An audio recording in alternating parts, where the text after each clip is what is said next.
to Malia, like they handle things differently. What did you think about Granny's influence on this family and Malia and little young Emery? Lisa? I vibed with Grams. Grams was, now Grams is Malia's grandmother for the readers. Now, it's not her mother, it's her grandmother. Grams was fire. All she wanted to do was light somebody up. But what I loved about her is how she cared for Emery. And her and Emery had their own special relationship. And she was always sharing little tidbits with Emery. And that's how, well, later on when part of the secrets are revealed, I was like, yes, I knew this. I knew something was going on with Grams and Emery, because she was always, like, giving her information that little kids don't usually get. Uh-huh. And, and Emery was very protective of her mother and could back it up. So I'm like, okay, what are they not telling the mom? So, yeah, I knew something was up with that. Yes, I thought the same thing. What are they not telling the mom? What was your impression, Michelle? So I think I called you yesterday and said I was suspicious about everything. And my suspicions, some of my suspicions actually came out to be true. We won't talk about that yet. But I felt like this little girl was more than just a little girl who was defending herself. There was a lot more there. She acted like a trained assassin. I had so many questions and thoughts about this little person. And then, I mean, we can get into it more when we talk about the relationship between Lucien and Malia, but it was quite interesting the way that she was almost playing the role of guard for her mother. Yes, very much so. Mm-hmm. Yeah, and I, we get a picture of this ex-husband. Malia gives us a lot of internal dialogue about her marriage. And then we meet the blankety blanker. I'm sorry, I forgot we were on a family show. And then we meet him, and the little girl's reaction to him the very first time, she was scary, but I was like, okay, she all right. Yes. Mm-hmm. Yeah, very much so. Yeah, and even though Emery is a very intriguing child, after you see her at school. Honestly, I know this isn't a little girl I would want to run into in a dark alley. I'll just put that out there. She's not going to hurt you if you're not bothering her or her mama. How old is she supposed to be? Right. She's 9, I think. 9. She's 8. Oh, is she 8? Okay. 8 or 9, When the little kid comes into the store, she goes, I have a little girl about that age. He's like, what's he, 6? And it's like, no, he's 4. Whatever came of that? When you mentioned that, whatever came of that? Because I always Nothing, but I was wondering. When I saw that little kid, I thought, oh, that's the ex's kid. And the mother, the baby's mama. That's what I thought. Now, but nothing ever happened with it. About that. I didn't even think about that. I will say this. I was concerned because you remember shortly thereafter, her shop got broken into and they had put something on the security system. And I was like, was that little boy a little teaser to get them in there and distract her?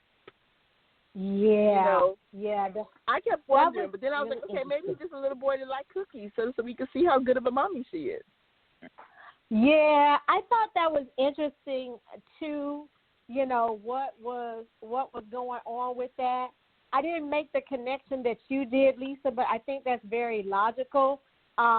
So before we get back to the twins, let me just say our heroine has one of our favorite occupations. She owns her own bookstore, okay? Yes, she does. And so we see Malia in the next scene. She's at her bookstore. She has her daughter with her. And then we see Emery back in her element, like mom's offered her ice cream. Graham comes to the rescue. And then we happen to meet her ex-husband. Okay. Now, Trenton. Let me just say, I don't even like Trenton, New Jersey. So I knew I wouldn't like this man. You can't be mad at Trenton, New Jersey. I don't. I got lost in that city one time when I was in my 20s. It took me about an hour and a half to get out of all those right turns you have to make in one-way streets. But anyway, so we meet Trenton, her ex, that she said that she literally gave herself over to this man. She gave herself over to this man, and Trenton gets married and doesn't want children, and I don't think he disclosed that up front, which was a pet peeve too. Like, that really bothered me, because I feel like Malia put it all on the line, and then he changed the script up on her. But what did you think about Trenton and that first conversation they had where he come in singing that old Michael Jackson tune, I Want You Back? So what do you think? Don't put that on him? Michael. That ain't on Michael. Yeah, that's right. I could not stand Trenton, and the writer did such a good job of making him a villain in this story. Yeah. I could not stand that man. I wanted him out of there from the first time he walked through the door. I'm like, get him out. Yeah. Oh, he was so annoying. How do you walk back into someone's life after ruining them, sleeping with another woman, a random woman, and getting her pregnant, but you won't get your wife pregnant, knowing that's the one thing she wants? Yes. And then you come back years later talking about, can't we just get back together? And do what? Yeah. That hurt is too much for her. Yeah. Yeah. Michelle, what were your thoughts on Trenton?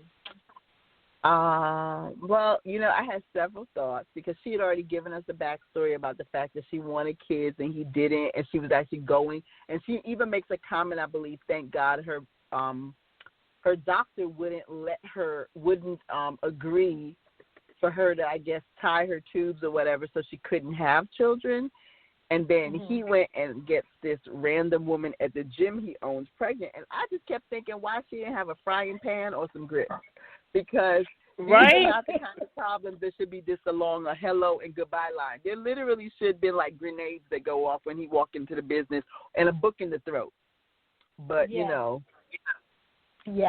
I might Michelle. be different. No, you're not. I don't think so. I really don't think so. Why is she talking to him instead of busting him in his head with one of them hard covers? Right. That's what I was thinking. I'm like, you know what? She entertaining this fool. Yes, that's exactly how I felt. Like it showed me that she still had some type of emotional connection to Trenton, because I'm going to tell you something. If I'm married to you, now you already know women get crazy over boyfriends, but I'm married to this fool. So I'm married to you. You tell me you don't want kids. 7 years. Yes, I'm married to you. You tell me you don't want children. I may even be considering having a procedure done so that I can never have kids. And then you go and get some husband you done slept with unprotected pregnant. Like, I don't know if you could even come. Like, you might need a restraining order against me, because literally I might attack you like a spider monkey. Like, I'm not okay with you coming in my place of business at all. Okay. So, I'm known to carry a small cast iron pan. Yes. If I, and that would have been behind the counter waiting for him. Yes. Yeah. Yeah, one of the little ones, Lisa, not too heavy. It got some weight on it, not too heavy. It'll stop a bullet and a fool. Yeah, exactly. I was thinking to myself, Michelle, how she let him say all these sentences? Why was he able to talk so much? He ended up down his throat. He got a lot of words out without teeth in his mouth, without loose teeth in his mouth. A lot of words. A lot of words out. Somebody trained. How he got that many words out with a full mouth of teeth? And she said, y'all should have been afraid of Emery. Y'all carrying weapons in your purse. No, Emery dangerous. No, he wasn't. He only dangerous if you in fear of a fool. Emery dangerous. Nah. That fool was just a fool. Nah, Emery took care of him, though. I love that. Oh, my Get God. your hand off my mama. Girl. Okay. So I have to tell y'all this, listeners. So Trenton, this no doubt, no good man, had the audacity to put his hands, you hear me, all 5 of his fingers closed around her arm, put her hands on our heroine, and out of nowhere, Emery, her daughter, she dropped him like a stinky turd. She hit him so hard. Y'all, tears came to my eyes. It was 1 o'clock in the morning when I was reading this part of the book a couple of days ago. I think tears came to his, too. I was howling. He actually said, "Who is that?" No, I think he said, "What is that?" Right? What is that? And he said, she hit him a so hard. man. And then he said, "She hit me like a grown man." No, he said she punched. She punched me like a grown man. And I tell you, I'm like you, Lisa. I was like, I think I really like this kid. She kind of good to have in your company. Yeah, I mean, that's protection right up in there. I'm telling you, I needed her at the Popeyes a couple of weeks ago when they was giving me a hard time.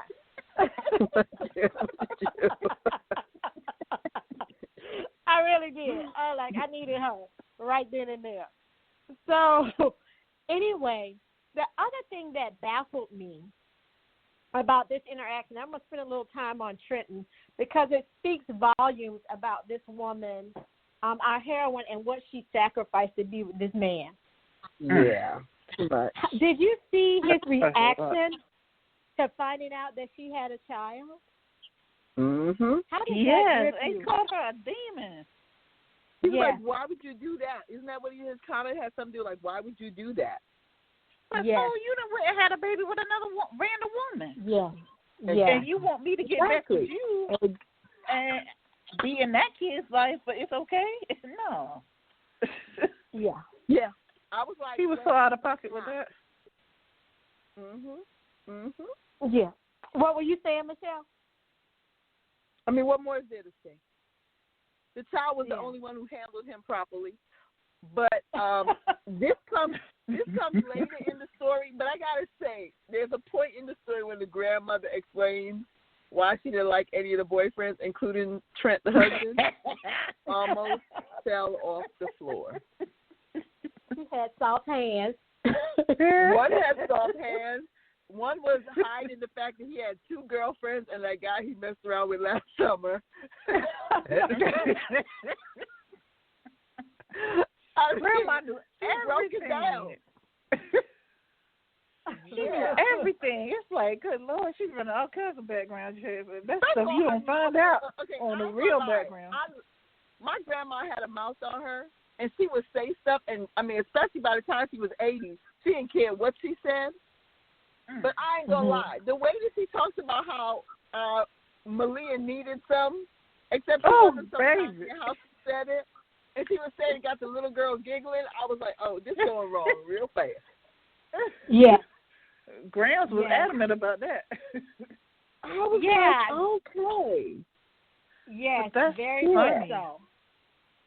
So we meet this cast of characters, and then our heroes, Seth and Lucien, come back on the scene. And before we bring them together, he and Malia, I want to talk about the scene where you see Lucien handle 2 of his brothers within the church. He's actually in the church organization. He's in the building at the desk. And you meet a heroine that you meet one of the side characters, Ari, who becomes very important later in the story. Love her. Yeah. I do too. She is so quirky. I loved her. Yes. So tell me what was your initial thought when you saw Lucien in place with Ari and you meet Shep and Wolf? I got, the hairs on the back of my neck with Wolf and Chef from the beginning. I knew something was up with them.